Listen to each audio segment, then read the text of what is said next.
Indian anime community के बीच में हो गई एक बहुत बड़ी कंट्रोवर्सी जिसके अंदर व्यूक, anime TM talks and NTC anime official शामिल हैं।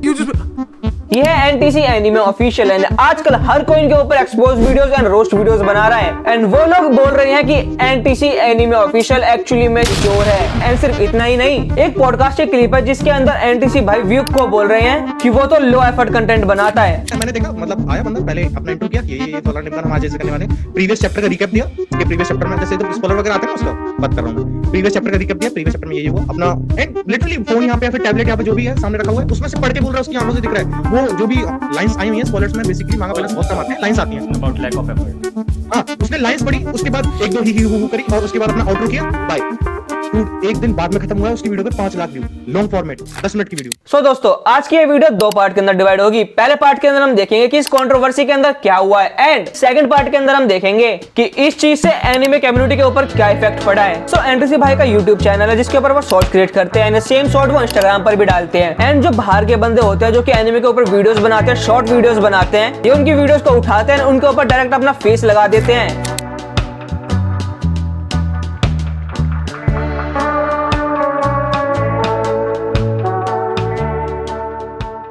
सो जो फॉरेनर क्रिएटर होते हैं जो इंग्लिश में शॉर्ट वीडियोस बनाते हैं, उन वीडियोस को उठाते हैं एनटीसी भाई, उनको हिंदी में ट्रांसलेट करते हैं, अपना फेस उसके ऊपर लगाकर उसको अपलोड कर देते हैं एंड बोलते हैं कि ये काम मैंने खुद करा है। इस चीज के ऊपर बहुत सारे यूट्यूबर्स ने अपने पॉइंट्स रखे एंड उन्होंने बोला कि ये चीज एब्सोल्युटली रॉन्ग है, जो कि बिल्कुल सच बात है। एंड जो वीडियोस बनाई गई इनके बाद एनटीसी भाई को समझ में आ गया कि हमें क्रेडिट देना चाहिए एंड उसके बाद वो इन फॉरेनर क्रिएटर्स को क्रेडिट देने लगे। एंड इससे पहले वो क्रेडिट भी नहीं देते थे, यानी सिर्फ वीडियोस उठाई, हिंदी में डाली एंड कोई क्रेडिट भी नहीं दिया।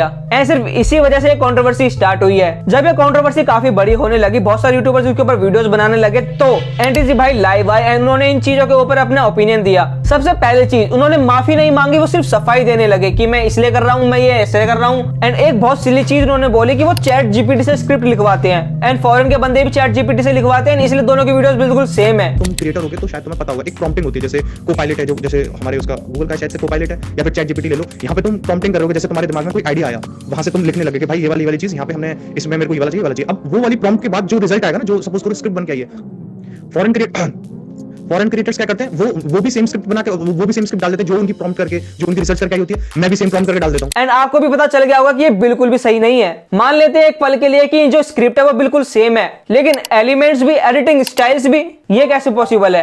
एंड इसीलिए लाइव आने के बाद भी जो उन्होंने सफाई दिया, उसके बावजूद लोग इनके आंसर से सेटिस्फाई नहीं है। एंड लाइव पर इन्होंने और भी चीजों के बारे में बात करी, जैसे कि इन्होंने एनिमे टीएम टॉक्स के पॉडकास्ट पर जाकर इनडायरेक्टली ये बोला था कि व्यू जो कंटेंट बनाता है वो लो एफर्ट होता है। वेल, इस चीज के ऊपर भी इन्होंने अपनी सफाई दिया। उन्होंने बोला, मैं वो पर्टिकुलर सेगमेंट की बात कर रहा हूँ, वो वाला जो पर्टिकुलर सेगमेंट था कि 6 लाख व्यू आ जाते हैं, वो व्यू नहीं है, वो एक फॉरेन क्रिएटर है। एंड जब बहुत सारी वीडियोस इस टॉपिक के ऊपर बनने लगी तो एनिमे टीएम टॉक्स ने एनटीसी ऑफिशियल्स को अनफॉलो भी कर दिया। वैसे जो कंट्रोवर्सी, इसको अगर हम बड़े पर्सपेक्टिव पे देखें तो सिर्फ 2 कारण है जिसकी वजह से इनको हेट मिल रही है। सबसे पहला कारण है कॉपी करना वीडियोस को, एंड दूसरा रीजन है कि इनडायरेक्टली इन्होंने व्यू को बोला कि उनका कंटेंट लो एफर्ट है एंड इस वजह से व्यू के जितने भी फैंस थे वो इनके खिलाफ हो गए। लेकिन इन्होंने लाइव पर आकर और भी चीजें बोली, जिसमें से एक चीज ये भी थी, जो इन्होंने एक बात बोली थी ना इनडायरेक्टली एक क्रिएटर के ऊपर, वो क्रिएटर एक्चुअली में व्यू नहीं, कोई और फॉरेन का क्रिएटर था। एंड अगर हम इनकी ये वाली बात को मान लेते हैं तो ये वाली जो कंट्रोवर्सी है व्यूक वाली, ये तो यहीं पर खत्म हो जाती है, क्योंकि उन्होंने कभी व्यूक का नाम लिया नहीं था। एंड सेकंडली उन्होंने ये भी क्लियर कर दिया कि वो जिसकी बात कर रहे थे वो व्यूक नहीं है।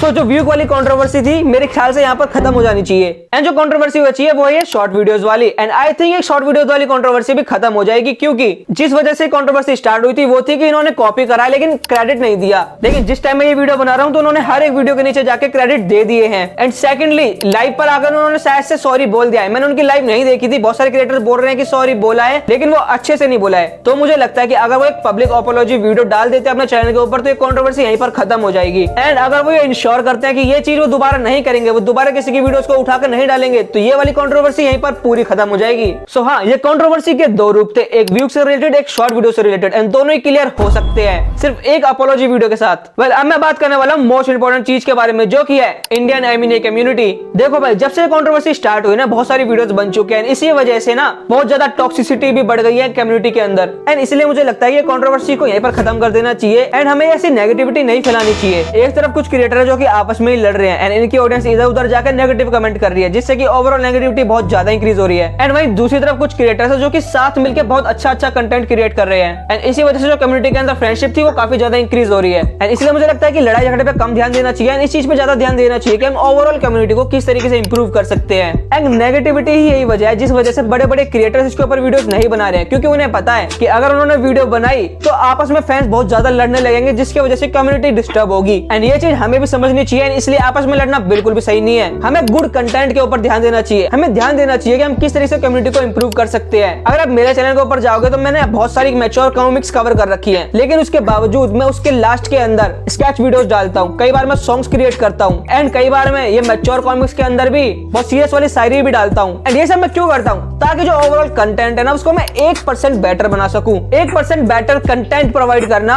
हेल्प करेगा कम्युनिटी को 1% और बेटर बनाने में। एंड इसीलिए अब से कोई और नेगेटिविटी नहीं, हर किसी को एक सेकंड चांस मिलना चाहिए। एनटीसी भाई ने गलती करी और उन्होंने मान ली, उनके ऊपर बहुत सारे लोगों ने वीडियोस बनाई है, लेकिन अब उनको सेकंड चांस देना चाहिए। एंड इसीलिए मेरी तरफ से तो किसी को भी कोई हेट नहीं है एंड मैं आशा करता हूँ भाइयों आपके अंदर भी कोई हेट ना हो। अगर किसी ने गलती करी है तो उसको सेकंड चांस जरूर से देना चाहिए। वेल इस पूरे मैटर पे मेरा सिर्फ इतना ही कहना था एंड आप यहाँ तक वीडियो देख रहे हैं उसके लिए धन्यवाद। एंड हो सके तो आप मुझे कोई कंटेंट सजेस्ट करो जो कि आप देखना चाहते हो, मैं उसको बनाने का पक्का ट्राई करूंगा। एंड हाँ, मैच्योर कॉमिक के अलावा कुछ बोलना। मैं मिलूंगा आपसे नेक्स्ट वीडियो के अंदर। सायोनारा, जय हिंद एंड जय भारत।